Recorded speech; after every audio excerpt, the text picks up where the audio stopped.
friends, welcome to the All-Canadian Reptile Girl with me, Annalise. A lot of my videos are about my reptiles. Cool facts, a bit about their care, that kind of thing.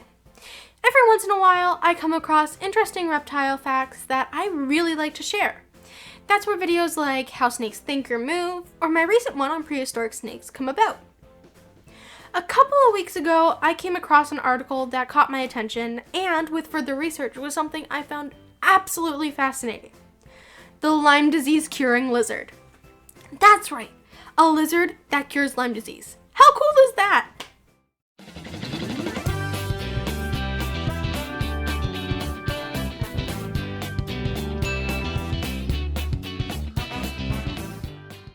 Okay, so this topic is actually pretty complicated and could certainly be worthy of a much bigger, more in-depth video from someone who is a lot more knowledgeable than me and is a little bit above my head for now.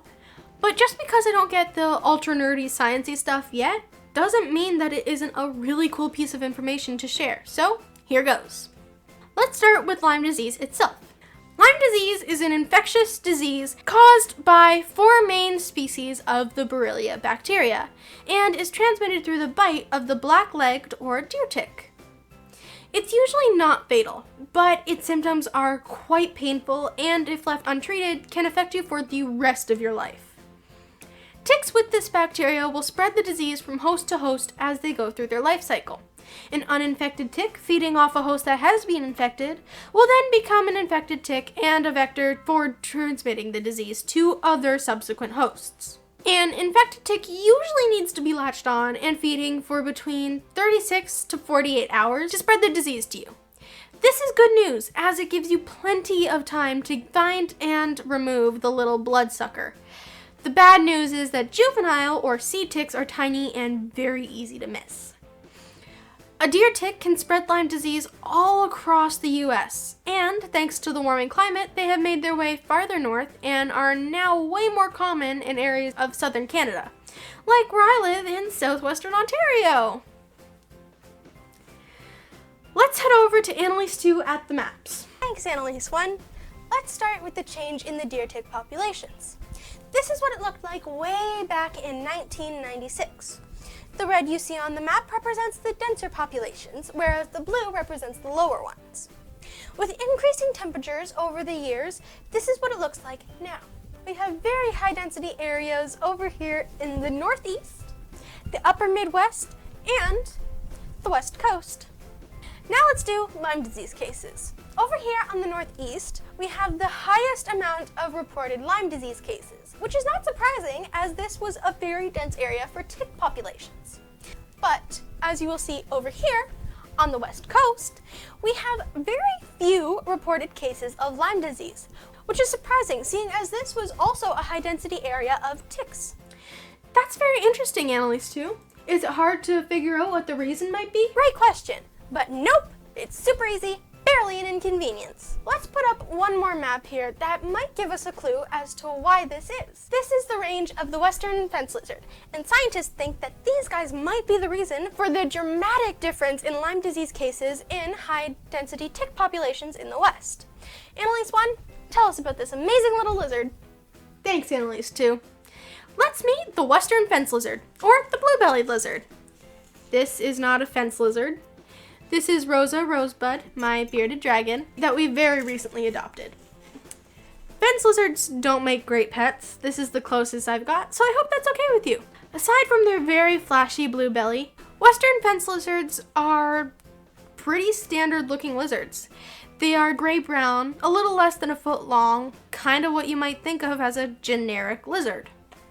They are active during the day, and you can find them in parts of Colorado westwards, often sunning on rocks or on fences. I wonder if that's where they get their name. Anyway, on the surface, they don't really seem too special, but these guys hide a secret. For some reason, black-legged ticks love to feed on these lizards, which kind of sucks for the lizard, but it's actually pretty good for us and our cats and dogs. You see, the delicious blood of these reptiles contains a protein that kills the Borrelia bacteria. An infected tick, after feeding on the western fence lizard, is no longer an infected tick. So they can't pass the bacteria on to another host.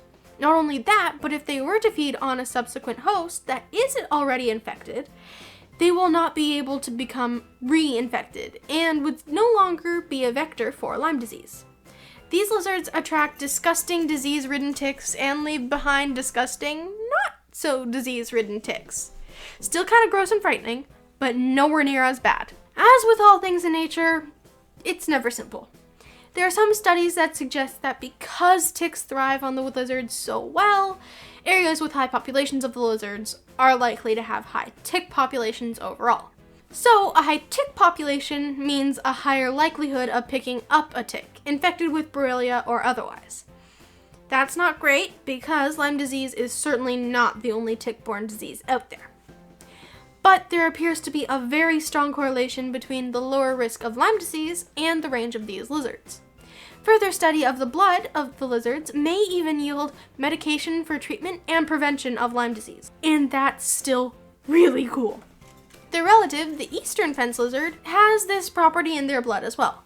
So they could be one of the factors that are helping to keep the Lyme disease cases lower in the southeastern US.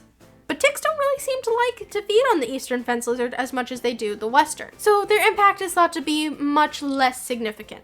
It's nice to know that nature has our back with a little critter like the western fence lizard. No matter where you explore in nature, it's important to do a thorough tick check whenever you're done to make sure you don't have any unwanted hitchhikers. A tick key, like the one my dad has on his keychain, and like the one I have on my lanyard that I always wear when I explore outdoors, is a great tool to safely remove any of these tiny arachnid vampires if you find them latched on. That's it for today. Thanks for watching. I know today's video was a little shorter than they usually are, but I thought this was a really cool topic and I wanted to share it with you. Please tell me in the comments if you like them and if you want me to do more smaller videos. And speaking of videos, please check out my other ones. Don't forget to subscribe so that I can afford to feed my snakes. And hit that bell to keep up on all the notifications. You can also follow me on Instagram and see my daily posts on my reptiles. Until next time, remember to nurture all nature. Bye! Oh, come back here. You're not allowed. Go over there. You have to be on screen. No, you're a star now. There we go. There we go. Is that better?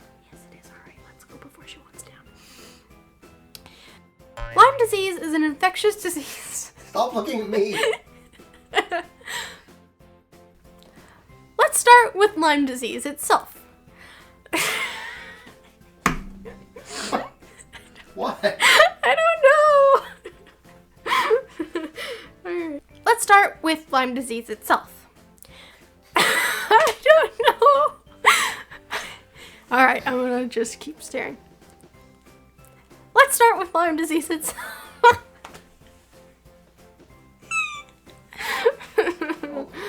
Oh, this is gonna be rough, isn't it? Alright. Let's start with Lyme disease. Really? You're not helping. Oh. Wonderful. You want down already. Okay, don't you